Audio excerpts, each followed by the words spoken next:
More now about the FBI. President Trump takes aim at the Bureau, tweeting the FBI cannot verify claims in the dossier of Russia-Trump collusion, calls the FBI tainted, and then he goes on to say the dossier is a crooked Hillary pile of garbage. But famed Watergate journalist Carl Bernstein says the only thing that's tainted is the Trump administration.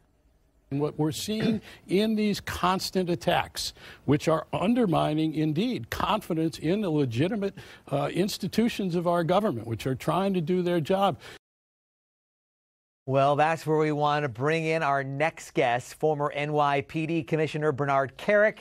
He's joining us live right now from New York. Bernard is also the former interim minister of the Interior of Iraq. He also served as a senior policy advisor to the U.S. presidential envoy to Iraq. And first of all, Bernard, thanks so much for joining us today. Thank you.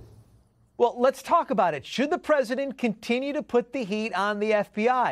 He's been doing a lot of tweeting lately. A lot of his tweets have been centering on the Federal Bureau of Investigation. Your thoughts?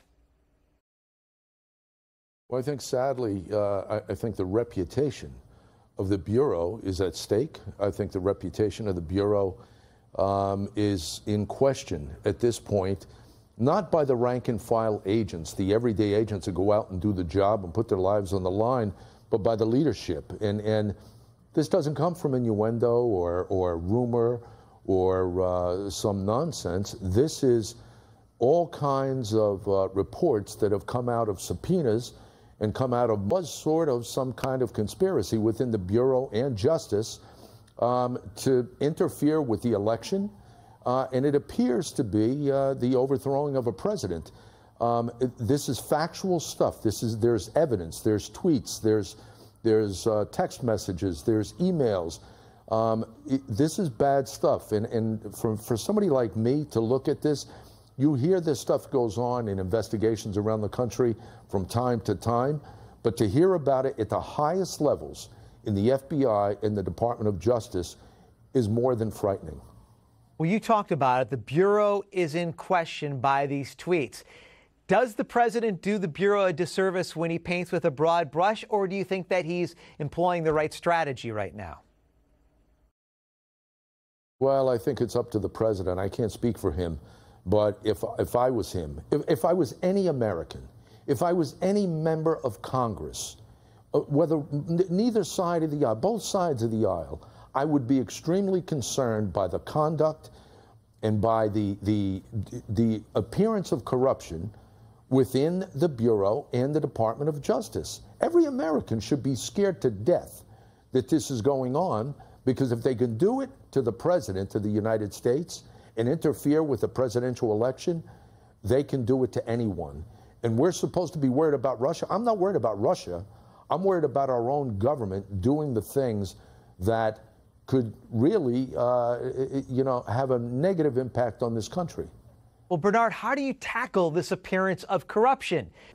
Do you do more than tweets? Do you suggest maybe a congressional inquiry into this appearance of corruption? Should the president be doing more? If this is going on, how do you stop this from continuing to occur? Well, I know the Congress is already investigating the possibility of corruption as a result of these inquiries and the information that's come out of this. I think the president and the attorney general has to have a mandate within the Department of Justice that this stuff has to be looked at. Where is the Inspector General? Where's the Office of Professional Responsibility within the Bureau? Where are the investigative bodies that's supposed to look at this stuff? And there's plenty there. Like I said, this isn't rumor and innuendo.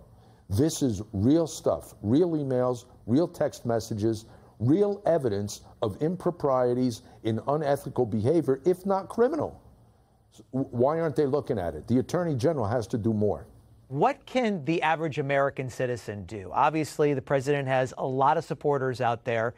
They want to support this presidency and hope that his agenda will continue on further. What can the average person do out there to ensure that this appearance of corruption doesn't continue? I think they have to push their congressional leaders to do their job. And I don't care, like I said, I don't care what side of the aisle they're on, whether they're a Democrat or a Republican. This should scare the hell out of everybody. This is the highest levels of government where we're seeing this internal corruption. It can't happen. It's got to stop, and somebody's got to put a stop to it. And if it's Congress, the Attorney General, the President himself, it has to come to a stop.